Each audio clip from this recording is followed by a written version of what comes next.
dulu aku berdoa minta ini sama Allah, dikasih yang lebih dari itu ternyata.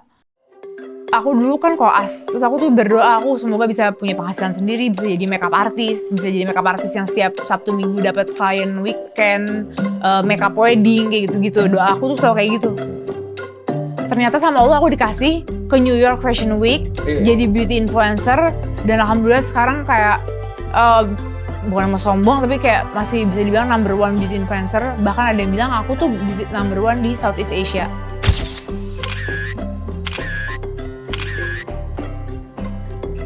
Bangunan megah ini dibangun sampai 6 tahun, punya 5 lantai plus basement. Tapi kok masih harus rombak paksa tata ruang di H-2 minggu sebelum pindahan? Ada apa nih? Welcome back to Kepo Rumah Seleb. Hari ini kita mau bedah istana barunya Ratu Beauty Vlogger Indonesia, Tasya Farasya.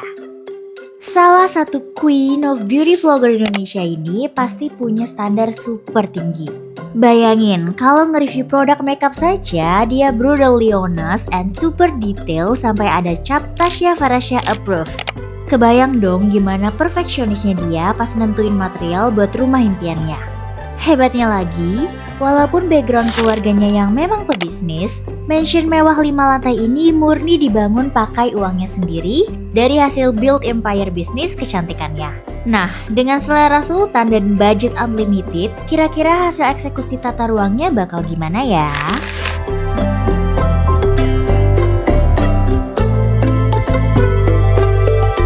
Kita mulai dari lantai 1 yang temanya French Modern. Masuk rumah, kita langsung disambut foyer yang full dilapis antique mirror. Nah, yang menarik di sini ada pintu kamuflase yang ternyata nembus ke powder room.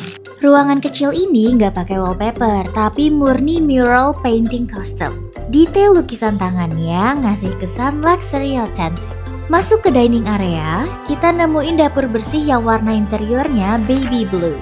Gongnya, Kak Tasya berhasil menemukan marmer dengan warna biru yang satu tone color dengan cat kabinetnya. Ditambah kulkas dan microwave Smeg klasik yang cantik banget. Ke area dapur kotor, kita akan melihat peralatan masak yang super mewah. Dan lagi-lagi top table marmer yang langsung menarik pandangan mata. Kalau dapur kotornya semewah ini, kira-kira dipakai buat masak apa ya? Masih di lantai 1, kita geser ke area outdoor alias kolam renang. Usut punya usut, awalnya Kak Tasya mau bikin kolam renang ini sedalam 5 meter. Tapi akhirnya di-cut jadi 2 meter saja. Nah, perhatiin area sekelilingnya. Dengan vibes ala Maroko atau oase di gurun pasir, area kolam renang ini benar-benar nunjukin another level dari rumah impian di tengah kota. Naik ke lantai 2, ambience-nya langsung berubah 180 derajat.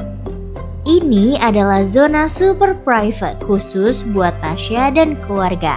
Vibes-nya berubah jadi klasik vintage maskulin, didominasi paneling kayu solid ala Sugar Room kayak di maskapai Emirates atau markas bos besar mafia gitu ya.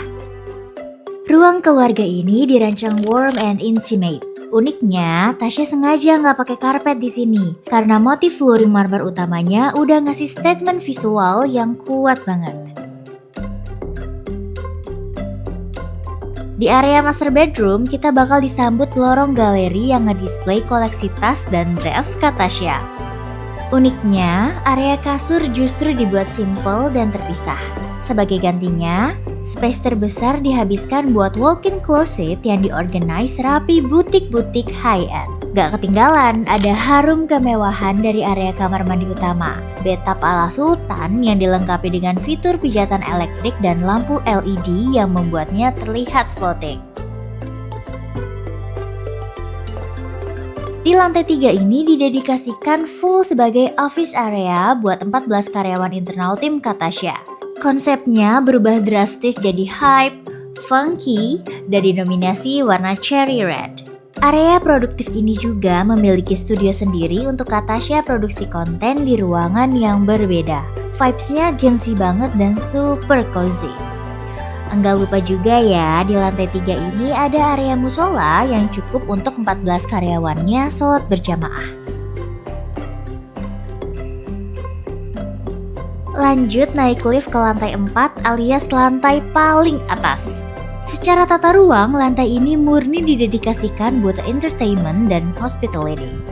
Ada ruang karaoke super PW yang biasa dipakai buat matcha time sambil chilling lihat sunset.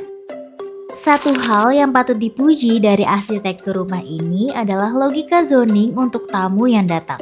Di lantai 4 ini disiapin 2 kamar tamu tipe twin yang desainnya mirroring, lengkap sama kamar mandi dan pantry sendiri. Jadi kalau tim editor atau tamu mau menginap, mereka punya privasi 100% tanpa harus turun dan ganggu area private keluarga di lantai bawah. House tour kita tutup di area outdoor rooftop yang luas banget, lengkap dengan spot barbecue dengan view sunset ibu kota. Oke, setelah puas keliling 5 level, sekarang waktunya kita bedah rumah ini.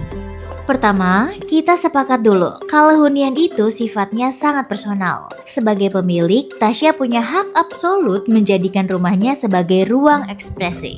Tapi, sebagai case study edukasi desain, ada beberapa anomali menarik yang wajib kita jadikan pelajaran nih. Terutama soal efisiensi waktu dan kontinuitas ruang.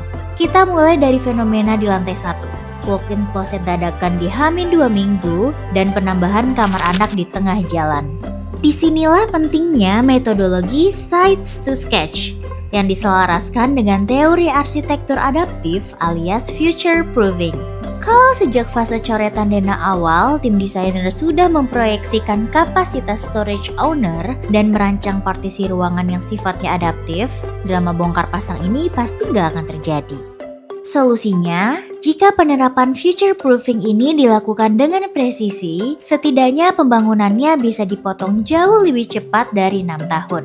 Klien terbebas dari stres revisi dadakan di masa finishing, dan pastinya budget nggak akan bengkak sia-sia.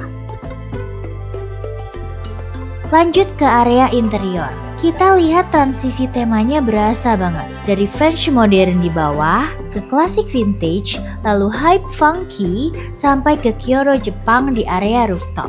Dalam literatur desain, gaya mencampur banyak era ini disebut eclecticism atau eclecticisme. Sah-sah saja pakai gaya ini. Tapi kalau transisinya terputus secara radikal, rumah akan kehilangan benang merah dan malah kerasa kayak kumpulan studio foto yang ditumpuk jadi satu. Apakah ada solusi agar implementasinya tetap elegan? Tentu saja, kita bisa bebas mainin gaya eklektik di tiap ruangan. Asalkan kita bikin transitional buffer atau elemen penyeimbang. Misalnya, kita pertahankan material lantai yang sama persis di setiap koridor penghubung. Atau menggunakan suhu warna lighting yang seragam dari lantai 1 sampai atap. Jadi, walaupun konsep tiap lantainya loncat-loncat, jiwa dan identitas bangunannya tetap terasa utuh sebagai satu kesatuan rumah. Kesimpulannya, quiet luxury itu akan jauh lebih sempurna kalau identitas estetika kita diselaraskan dengan tata ruang yang presisi dan perancangan utilitas yang matang sejak awal.